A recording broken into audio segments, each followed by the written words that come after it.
Imagine the scene. It's Yom Kippur, the holiest day of the year. Hundreds of people have come to the shul for Kol Nidre. All of the men are wearing their talesim, dressed in white. The Chazan comes up to the bima and begins those moving words of Kol Nidre. There's a sense of trepidation, a sense of awe and passion in the shul. And everybody is considering their fate for the year to come. As the day continues, the intensity continues until eventually we come to the final prayer of Ne'ilah, the climatic prayer of Yom Kippur. And at the end, the Chazan calls out, Hashem hu Elokim, Hashem is God. And everybody goes along with him, Hashem hu Elokim. And then the shofar sounds and the fast is over. Everybody goes home to celebrate the end of the high holy days and to eat with their families. But what happens the next morning? Come to most shuls in the world. Where are all those hundreds of people that were in shul on Yom Kippur? They're not there.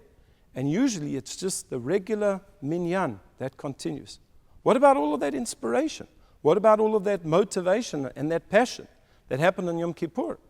It seems to have dissipated. And now everybody just goes back to their regular life. And I think that one of the lessons that we can learn from this week's Parsha, Vayakhel, is how to motivate people after they've just gone through a big event. The Parsha of Vayakhel begins when Moshe gathers the Jewish people and tells them about the Mishkan, the tabernacle. He's been instructed by Hashem to build the tabernacle. Every single item has been described, the Aron HaKodesh, the ark, the table, the hangings. And now he presents this vision to the Jewish people. He said, we're going to build a Mishkan, we're going to build a tabernacle, and I need you to go out and to bring donations to the tabernacle. They go out, they're so motivated, they bring donations. In fact, they bring more than is required. Moshe has to tell them to stop bringing. And they begin to build the Mishkan, and the Mishkan is really built in record time. The question is, when did Moshe gather them? Vayakhel, when did he gather them together? And here the sages tell us something very, very interesting. What had happened was Moshe had just been on Mount Sinai for 40 days. He went there to receive the second set of tablets. The first set of tablets had been destroyed by Moshe when he saw the Jewish people worshiping the golden calf.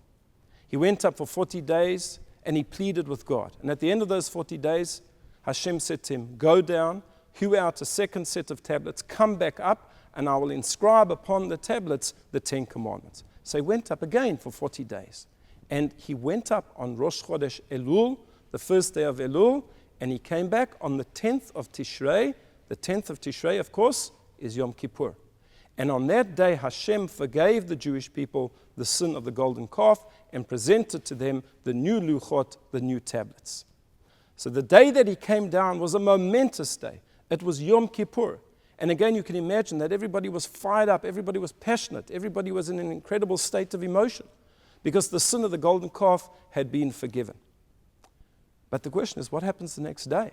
What about all of that passion and all of that energy? And that's precisely why Moshe gathered the Jewish people when? On the day after Yom Kippur. Because he didn't want that passion to end. Immediately after they had gone through the first Yom Kippur, he said to them, now we've got to do something. Let's work on a project. Go out and bring all of your donations for the Mishkan, for the tabernacle. And they went and they brought their donations. And as I said, it was an absolutely incredible campaign. That, of course, is the challenge. How do we continue that energy? It's so difficult. We can be worked up. We can go to some experience, a spiritual experience. Perhaps we go to a Shabbaton or to a workshop or some type of a conference where we hear Torah speakers. We're fired up. But now what are we going to do about it? There has to be a continuation of sorts. And this is also something we see in the beginning of Parshat Tetzaveh, which we read a few weeks ago. Hashem says to Moshe, V'ata tetzaveh b'nei Yisrael, you must command, you must motivate the Jewish people. They have to bring to you olive oil in order to light the menorah. And the question is asked, why does Hashem use this verb, tetzaveh? You must command the Jewish people. You must motivate the Jewish people. When it came to the building of the Mishkan, he uses a simple verb. Vasita, you shall make the ark, you should make the table, you should make the altar. Why over here does God say, command them? And our commentators say something very beautiful.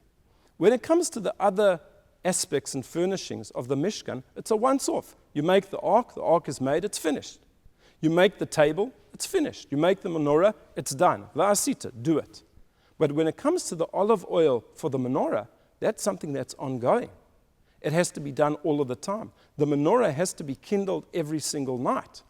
That needs more motivation. A once-off thing is very easy, but to continue the momentum is very difficult. And therefore, say the sages, whenever the Torah uses the word tetzaveh, which means to command, or tzav, it means ziruz, to motivate a person, miyad, immediately, uladorot, and for future generations, to keep that motivation going. It's very difficult. I know that it's very difficult, but it's something that we should all try. That after we've been motivated, either through coming to shul for a Yom Tif, or for some type of a program, or we've heard something that keeps us going, don't stop. Do something straight away. Get into a habit of doing something good and take that motivation with you. So that if you've come to shul on Kol Nidre and Ne'ilah, the thing that you should do straight away after Yom Kippur, says the Code of Jewish Law, start to build your sukkah. Immediately do something positive. Come to shul the next morning. Keep that momentum going so that all of that energy and that passion doesn't die on the big occasion, but keeps on going. I wish you a Shabbat Shalom.